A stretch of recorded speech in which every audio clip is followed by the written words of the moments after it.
What does it take to grow a huge cannabis jungle that could probably yield you over 10 pounds and more? Well, all the questions and more are going to be answered on this video. So if this is the kind of cannabis video you like, be sure to give it a thumbs up. And now let's get into it. And hello, and what is up, friends? Today we're going to be doing a complete walkthrough the whole flower room, and I'm going to be answering every single questions that you guys had about this grow. And now, friends, as for the grow space, from this wall here to this wall here, it is almost exactly 9 feet wide, and it's a little bit over 12 foot long. When it comes to temperature and humidity, it has been really easy to keep with an average of 80 to 83 degrees, and the humidity stays around 65 to 67%. It's a little bit colder now because I have a fan bringing in colder air from the outside, a little bit more than I would usually have it on, because my dehumidifier is turned off, being that it would be a little bit too loud. So humidity and temperature here, I don't have to use any AC in the summer, and in the winter, in order to keep it like around 80 degrees to 83 degrees, which is kind of what I like, I use this heater here. This is one that I picked up from Home Depot, and I just have one setting on it. I set it on number 2 and probably close a little bit over medium. It's not too hot, I mean, but it does give a little bit of warmth, especially when the lights are off. That's when I probably use it a little bit more. It keeps the temperature here at night probably like the low 70s, and with the lights on, it's closer to 83. It's 78 right now because I have colder air from the outside bringing in, like I mentioned earlier. So basically, the heater, the dehumidifier, and one fan bringing air in from the outside, which would be more, you know, a lot colder than the air in here, and everything balances out, and it keeps the VPD temperature and humidity in here at a perfect rate. I mean, I couldn't ask for better. When it comes to airflow, I do have a couple of fans, more than I would usually have, moving the air around because I am using CO2. You can't see it from here because it's all covered up, but back there's a CO2 tank, and the ppm for that right now, this room, it's 921, but it's set for 1100 ppm in this room. These plants here are in day 19 of flower, which is kind of, I mean, getting a lot of heat for it because people are not believing that this is week 2 of flower. But then again, I mean, you look at it, and somebody that has grown before could definitely tell that this is week 2 of flower. They literally just got done stretching, and all you see is white pistils. Like I mentioned, right now it is day 19 of flower. Even though some of the strains back there, they look more advanced, and yeah, I'll give it that, but some of the other strains in here, yeah, that's exactly what it looks like. Week 2 of flower. A lot of pistil development, stretching, but no bud formation yet. Now, when it comes to the lights that I'm using in this room, I am using, which would probably be my favorite ones right here, would be the Mars Hydro FCE 1000, their newest 2024 model, which is kind of like a gun gray material. I do like this color. This is the 1000 watts, and I'm running it a little bit over 75%. I'm not using 100% of it. It is like really cool to the touch. There's not much heat coming off of it. That's how come I have to use that little heater. Down here, I do have 2 ceramic metal highlights, but on the end, I have probably the light that I've used the most out of pretty much all my grows. I would say is this FCE 8000, also by Mars Hydro. But I've used this light on probably over 7 grows so far, and I've never had any issues with it, and it's always produced some of the best flower I have grown. Even though, like I mentioned earlier, for example, this plant here looks like is week 3 of flower, but it's literally day 19 right now. The only thing is, this is the white slushy, and yeah, I expect it to be well more advanced, as it's probably the fastest growing plant that I've ever grown. And on this side here, I am using 2 Next Light Megas with the controller, and this is set at 93%. And again, these lights run really cold, and that's one of the reasons why I have to use this little heater. And in order for me to keep it a little bit warmer, so I don't have to use the heater in full blast, I do put ceramic metal highlights also in between the lights. This way I could get coverage where the light has a gap. They're 315 watts, so it's not much consumption. However, the heat that comes off of it, it's more of what I want out of those lights. And in order to keep everything flowing around nicely and keep it at a nice temperature and humidity in here, I do have a bunch of these fans from HON&GUAN that they were so kind to send me so I could test out. And so I placed these all around the grow room. For example, underneath the canopy, I needed some air circulation, and this one's here fit perfectly. Also, there's one over there underneath the table where I could move this and it wouldn't affect anything. I could just, so it's really easy for me to like place them all around and get some nice air circulation. Also over here on this side of the room, I do have one here, the other one it's down there, and I do have this carbon air filter also from HON&GUAN up here, just to try to keep some of the smell down, even though it's a pretty big room and it's sealed, so it doesn't really stink too much unless you open the door or you were to exhaust the air from here outside, which I don't use because I have CO2 running. So this would be a completely sealed room, but I do have positive pressure coming into the room.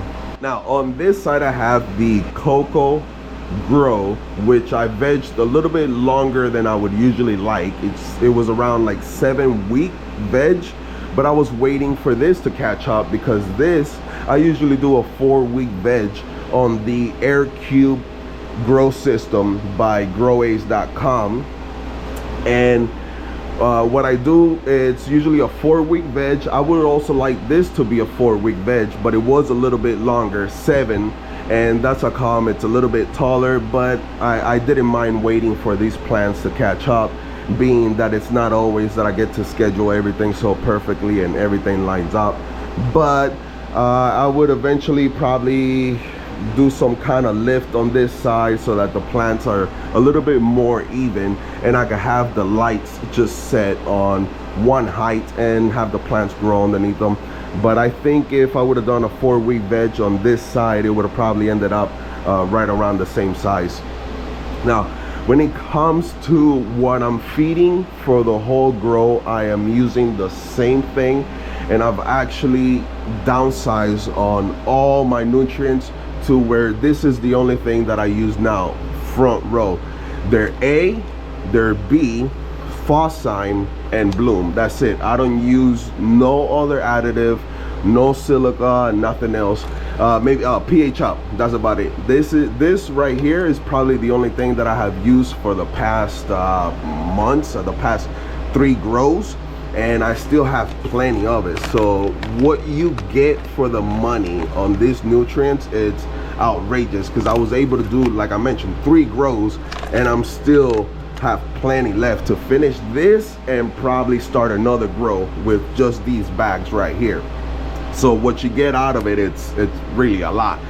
I do use some of this stuff up here, but I use it for cloning, you know, the Rapid Start, Super Thrive and stuff like that. But mainly my feed and everything just consists right here with the front row lineup. And I'm kind of glad I found that, because this is the most beautiful I have seen my plants grow.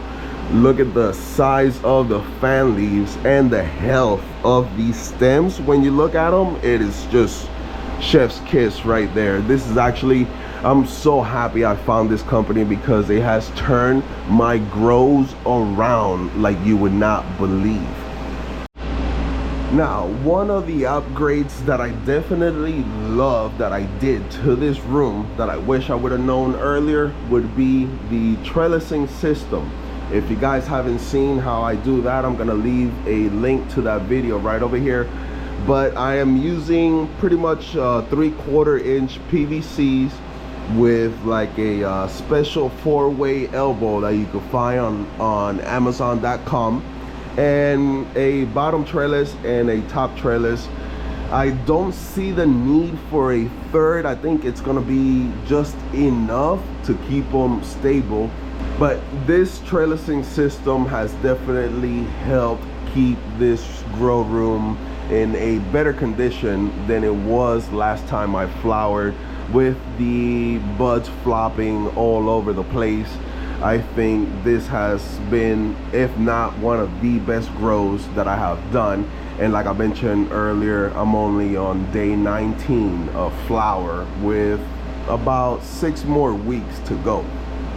Now, when it comes to watering, the COCO gets one of these buckets, or one of these here, for 1 pot.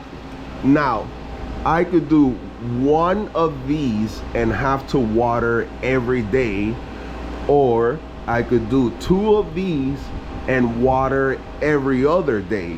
And now when it comes to strains, on this side and this side, they're kind of like all mixed in bunches of 2s.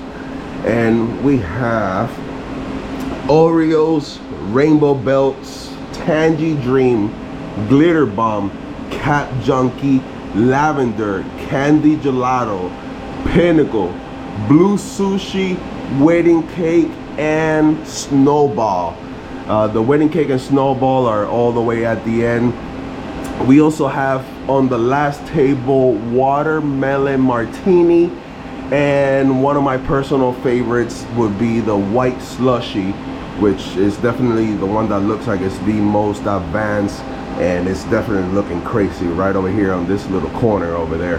As the flowers start to form and get those characteristics that they're known for, I'll be taking pictures and videos, and I'll be showing you the difference between all those strains that we have in the garden. One question that I do get asked a lot is, how much does it cost to run everything that we see here for 1 season? And the electric, it's about $150 extra on top of what my regular electric is for the house. And I think it mainly has to do because of the way I have this set up with the Titan control and having a 220 axis that I had to wire in here.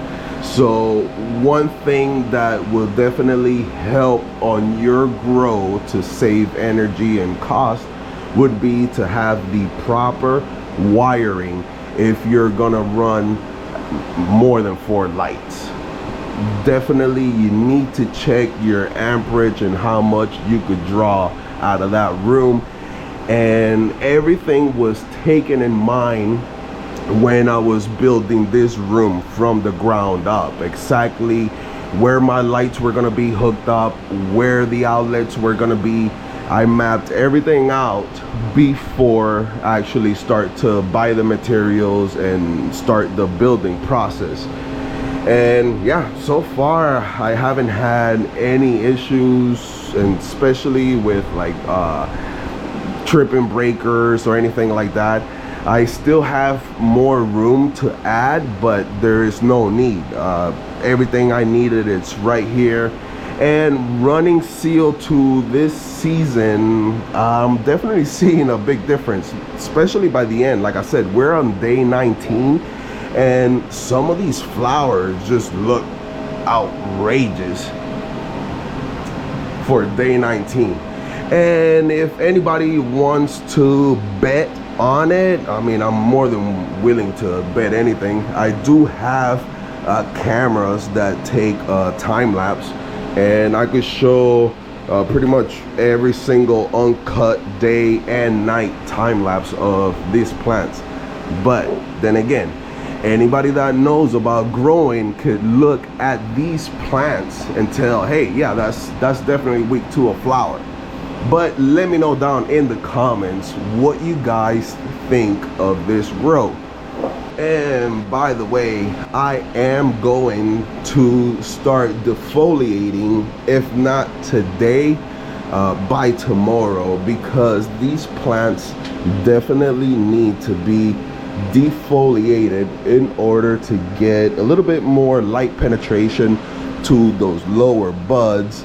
And it started to get, you know, pretty crowded in here. So yeah, they would definitely benefit from doing a nice little leaf strip on these plants here. But yeah, so far I can't complain. These plants right here, probably the best ones that I have grown thus far. These things right here for day 19 look crazy.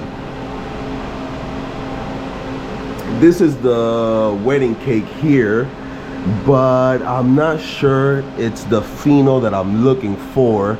But I would know when I see those trichome, heavy trichome build up on the leaves, if it's the pheno that I'm looking for or not. But overall, everything over here is looking really good. Let me know your thoughts in the comments below, as I make sure to at least try to answer everyone back. But there you guys have it. For the most part, this is, like I mentioned, the best grow that I have done so far. And there you have it, friends. If you made it to the back of this video, be sure to hit that subscribe button, as you guys are not going to want to miss this room once it hits about week 8 of flower. And okay, friends, as I always like to say, I'm not going to take any more of your time because I want you to watch the rest of my videos. So until next time, this is Grass in Class signing out. Peace.